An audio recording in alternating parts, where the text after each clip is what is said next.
Hello दोस्तों, YouTube channel GK classes bye Mahesh पे आपका स्वागत है। आज जो हम चर्चा कर रहे हैं वो हरियाणा की महत्वपूर्ण नदियाँ, इसके ऊपर आज हम चर्चा करेंगे। हमारा जो चर्चा का विषय है वो नदियाँ हैं हरियाणा की। उनसे रिलेटेड एक दो क्वेश्चन 100% हरियाणा के HSSC में, और जो हरियाणा में जो भी वैकेंसी आती है उनमें इनसे रिलेटेड एक दो क्वेश्चन 100% आते हैं। ये आज हम जो चर्चा करें वो है हरियाणा के उत्तर पूर्वी जो नदियां हैं उनके ऊपर। हमने इसको दो भागों में बांटा है, यानी हरियाणा का उत्तर पूर्वी भाग और जो दक्षिणी भाग है उसको मैं दूसरे वीडियो में डालूंगा। और इस क्षेत्र की जो महत्वपूर्ण नदियां हैं वह है घग्गर नदी। पहली तो यह नदी हरियाणा की मौसमी नदी है, जो कि हिमाचल प्रदेश के शिमला के समीप डांग, यानी ये क्षेत्र पूछा जाता है कई बार, डांग सही, शिमला के पास डांग सही क्षेत्र है, वहाँ से निकलती है। डायरेक्टली कई बार प्रश्न पूछा जाता है कि डांग सही क्षेत्र से कौन सी नदी पूछी जाती है और निकलती है, तो ये आएगी घग्गर नदी। सबसे पहले हरियाणा के कालका में प्रवेश करती है, उसके बाद में यह पंचकुला, अम्बाला, कैथल, फतेहाबाद, सिरसा से होते हुए राजस्थान के ये जो गंगानगर में सूरतगढ़ क्षेत्र है, इसके पास, यानी कई किताबों में यहाँ पर हनुमानगढ़ लिखा हुआ है, कई जगह पर सूरतगढ़ लिखा हुआ है। ये गंगानगर में सूरतगढ़ तहसील है, उसके पास ये लुप्त हो जाती है।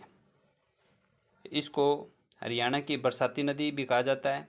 अत्यधिक बारिश के कारण अगर इसके अंदर ज़्यादा बरसात का पानी आएगा तब तो यह पाकिस्तान में भी प्रवेश कर जाती है, और पाकिस्तान में इस नदी को हकरा के नाम से जाना जाता है। कई बार प्रश्न पूछा जाता है हकरा के नाम से किस नदी को जाना जाता है, तो घग्गर नदी आएगा उत्तर इसमें। ये डायरेक्टली कई बार प्रश्न आया था, पीछे भी एक बार उसमें पूछा गया था हकरा नाम की नदी है वो कौन सी है, तो घग्गर नदी आएगा उसका उत्तर। घग्गर नदी हरियाणा के उत्तर पश्चिम क्षेत्र में बहती है। इस नदी पर ही सिरसा में ओट्टू बैराज है बनाया हुआ है, जो कि ओट्टू गांव में है, यानी ओट्टो गांव है वहाँ पर ये ओट्टो बैराज बनाया गया है। समीप ये ओट्टू गांव, उसके पास ये बैराज बनाया हुआ है। यमुना नदी गंगा की सहायक नदी है, जो कि सियाणा हरियाणा आएगा। यहाँ पर सियाणा गलती से लिखा गया है, यहाँ पर हरियाणा है, यहाँ पर सियाणा नहीं है, हरियाणा की प्रमुख नदी है। यह नदी पूर्व में हरियाणा को उत्तर प्रदेश से अलग करती है, यानी ये हरियाणा का जो ये ऐसे क्षेत्र बनता है, यहाँ पर दिल्ली आ गई, ये यूपी की बॉर्डर लगती है, इसके पास पास ये नदी निकलती है, ऐसे करके ये क्षेत्र बनता है। फिर ये हरियाणा ऐसे ऐसे करके ये क्षेत्र बनता है, और ये जो सीमा बनाती है वो हरियाणा को उत्तर प्रदेश से अलग करती है। यह उत्तराखंड के गढ़वाल क्षेत्र में स्थित बंदरपूंछ के पश्चिमी की जो ढाल है ना, वहाँ से यमुना नदी निकलती है। और इसकी जो लंबाई है हरियाणा में वो 320 किलोमीटर है। कई बार लंबाई पूछी जाती है, तो इसकी सबसे लंबी हरियाणा में है, इसकी लंबाई है वो 320 किलोमीटर है। यह समुद्र तल से यमुनोत्री गंगोत्री की जो ऊंचाई है ना, वहाँ से निकलती है। 6330 मीटर इसकी ऊंचाई है। यह नदी बारामासी नदी है। यह नदी यमुनानगर, जो ताजेवाला, उत्तर में जो कालेसर है, कालेसर ये अभयारण्य है राष्ट्रीय, हरियाणा में, वहाँ से प्रवेश करती है। उसके बाद में करनाल, पानीपत, सोनीपत, फरीदाबाद, पलवल के हसनपुर से होते हुए ये उत्तर प्रदेश के अलीगढ़ में ये गंगा नदी में लुप्त हो जाती है। वर्तमान में हरियाणा यमुना नदी के किनारे बसा हुआ है। पहले हरियाणा जो सरस्वती के किनारे बसा हुआ था। टांगरी नदी यह पंचकुला की मोरनी, यहाँ पर मोरनी नहीं है, यहाँ पर मोरनी पहाड़ी है, मोरनी पहाड़ी से निकलती है और अम्बाला के मुलाना के निकट मारकंडा नदी में मिल जाती है। उसके बाद ये आ गई मारकंडा नदी। यह भी हिमाचल प्रदेश के नाहन के पास शिवालिक जो पहाड़ियाँ वहाँ से निकलती है।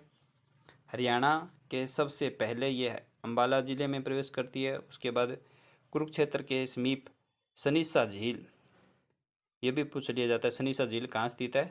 तो कुरुक्षेत्र में ये स्थित है, वहाँ पर ये प्रवेश करती है। उसके बाद कैथल के समीप घग्गर नदी में ये नदी आकर के मिल जाती है। इसका प्राचीन नाम है अरुणा और घग्गर की ये सहायक नदी है।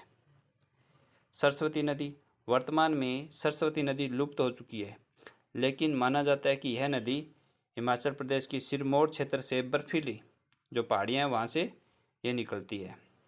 बर्फीली जो पहाड़ियाँ वहाँ से ये निकलती है। सरस्वती की नदी के जो अवशेष है वो यमुनानगर के मुगलावाली गांव में स्थित हैं, मिले हैं वहाँ पर। ये मुगलावाली गांव है, वहाँ पर इसके अवशेष मिले हैं। सरस्वती नदी के किनारे ही महर्षि वेदव्यास जी ने महाभारत की रचना की थी। यमुनानगर सरस्वती नदी के किनारे है। नरकातारी तीर्थ वो भी सरस्वती नदी के किनारे हैं। और हरियाणा सरकार ने सरस्वती नदी को संरक्षण देने के लिए हरियाणा सरस्वती विकास बोर्ड का भी गठन किया गया है। और हरियाणा में ये जो यमुनानगर है वहाँ के मुस्तफ़ाबाद गांव में सरस्वती बहने के सबूत मिले हैं। इसी कारण मुस्तफ़ाबाद का नाम बदलकर सरस्वती नगर कर दिया है। ये भी प्रश्न पूछा जाता है कि किस गांव का नाम बदल के सरस्वती नगर कर दिया गया, तो वो है मुस्तफ़ाबाद। और प्राचीन समय में हरियाणा सरस्वती नदी के किनारे बसा हुआ था, ये ऊपर भी मैंने आपको बताया है। चौटांग नदी का पुराना नाम द्वसदती है। चौटांग नदी का पुराना नाम द्वसवती नाम है। मोरनी पहाड़ियों की ऊंचाई जो है, ये भी बीच में एक दो नोट हैं, उनमें है मोरनी पहाड़ियों की जो ऊंचाई है वो 1214 मीटर है। इसकी सबसे ऊंची चोटी क्रो है जो 1514 मीटर है। अरावली क्षेत्र की ऊंची चोटी हरियाणा में कुलताजपुर नारनौल में है जो 652 मीटर है। और ऋग्वेद में सरस्वती नदी अरब सागर में गिरती थी। राक्षसी नदी, यह नदी यमुनानगर के पास जो बिलासपुर के नज़दीक शाहपुर से लाडवा कुरुक्षेत्र तक जाती है और चौटांग नदी में जाकर के ये मिल जाती है। आप ये सारा जो PDF है इसकी वो मेरे टेलीग्राम चैनल है वहाँ पर इसको प्राप्त कर सकते हो। और मेरा जो ये चैनल है इसको लाइक करें, शेयर करें और चैनल को सब्सक्राइब करें। ज़्यादा से ज़्यादा ग्रुप में इसको डालें। जय हिंद, जय भारत।